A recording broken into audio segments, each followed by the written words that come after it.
আরে আমি এত কাঁদছি কেন?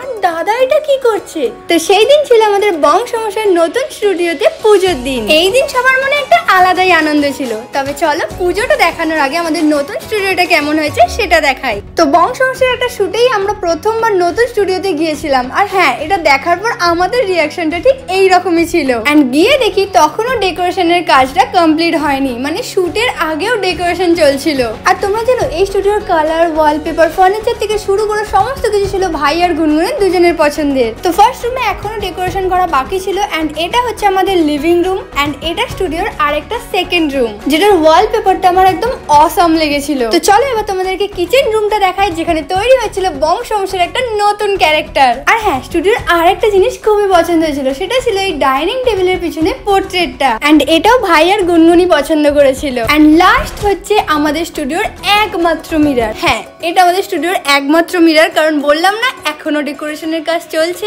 তবে পুজোর দিন আস্তে আস্তে ফাইনালি আমাদের স্টুডিওতে মিরর লাগানো হয়ে গেছে। আর এটা এত সুন্দর লাগছিল যে আমার তো এখান থেকে সরতে ইচ্ছা করছিল না। তো চলো নেক্সট পার্টে স্টুডিওর ছাদ এবং পুজোর দিন কি কি হলো সমস্ত কিছু দেখাবো। তো আজকের মতো টাটা, দেখা হচ্ছে নেক্সট মিনি ব্লগে।